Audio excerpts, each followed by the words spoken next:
น้ำเงินคือสีโสภาอันจอมประชาพระโปรดเป็นของส่วนองค์จากริ้วเข้าเป็นไตรรงค์จึงเป็นสีธงที่รักแห่งเราชาวไทยทหารอวตารนำไปยงยุทธวิชัยวิชิตก็ชูเกียรติสยามประเทศไทยที่เจริญมั่นคงมาได้จนถึงทุกวันนี้มิได้เกิดขึ้นจากความหวาดกลัวอย่างคลาดเขลาแต่บรรพบุรุษไทยของเราทุกยุคทุกสมัยล้วนแต่มีความกล้าหาญและชาญฉลาดปกป้องเอกราชสร้างชาติให้เกิดความมั่นคงโดยมีธงแห่งพระไตรรัตน์เป็นเครื่องนำชัยจึงเป็นที่มาที่ไปของรายการคดีโลกคดีธรรม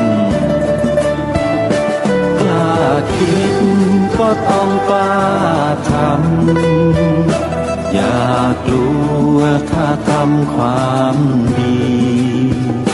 เร่งศึกษาปัญหาให้ทันท่วงทีเมืองไทยจะพัฒนากว่านี้รายการดีๆคดีโลกคดีธรรมรายการดีๆคดีโลกคดีธรรม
วันนี้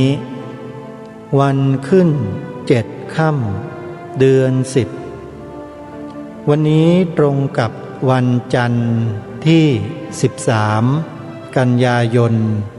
พระพุทธศักราช2564รายการคดีโลกคดีธรรมมาพบกับท่านผู้ฟังเป็นปกติทุกวันจันทร์ถึงวันศุกร์และวันเสาร์อาทิตย์ทางสถานีวิทยุแห่งนี้ท่านผู้ฟังสามารถดาวน์โหลดแอปพลิเคชันเพื่อติดตามรับฟังรายการนี้ได้ทุกวันแอปพลิเคชันชื่อว่าสมาพันธ์สื่อวิทยุพระพุทธศาสนาอาเซียนท่านสาธุชนทั้งหลายช่วงนี้ทางรายการได้นำเสียงการบรรยายให้ความรู้เรื่องพระอภิธรรมการสาธยายคัมภีร์มหาปฐาน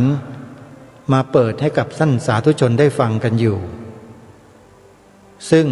อีกสักครู่หนึ่งเราจะได้มาสดับรับฟังกันต่อเนื่องจากเมื่อวาน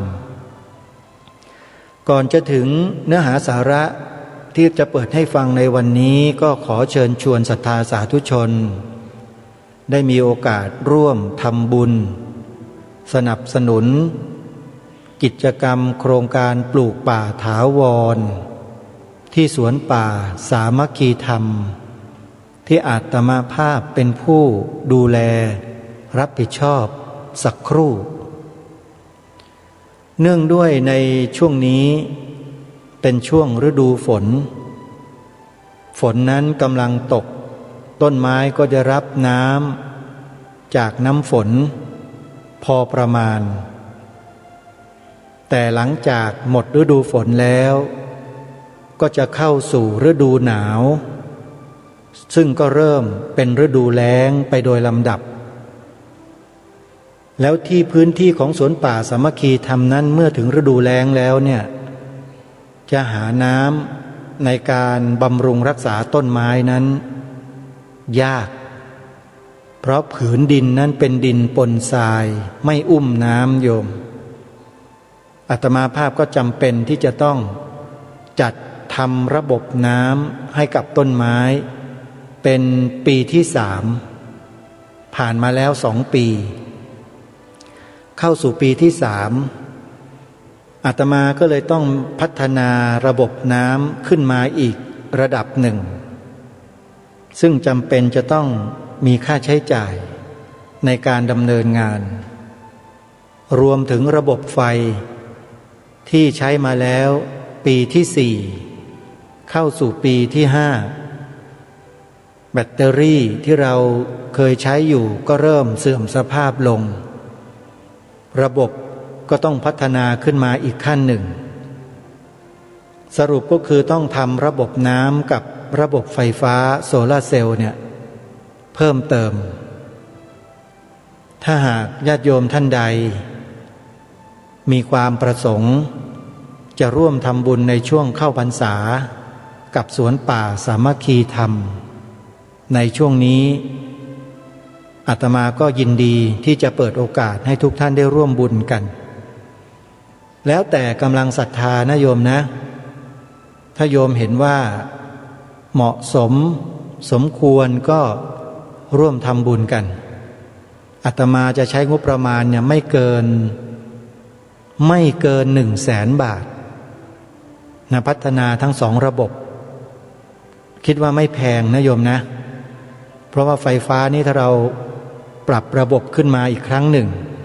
เราจะใช้ไปอีก5 ปีเป็นอย่างน้อยสำหรับระบบใหม่นี่นะ5 ปีเป็นอย่างน้อยโดยไม่ต้องเสียค่ากระแสไฟฟ้าแม้แต่บาทเดียวจัดทำระบบให้ดีแล้วก็ระบบน้ำก็ใช้ได้อย่างถาวรสปริงเกอร์โดยใช้พลังงานแสงอาทิตย์ในการขับพลังของมอเตอร์เพื่อจะดึงน้ำเข้าไปจ่ายให้แก่ต้นไม้ในพื้นที่ทั้งหมด2 ระบบนี้ก็ไม่เกิน100,000 บาทใครจะร่วมบุญโยมสามารถโอนปัจจัยเข้ามาร่วมบุญได้เลยที่ธนาคารไทยพาณิชย์สาขาบางลำพูเลขบัญชี114 214 9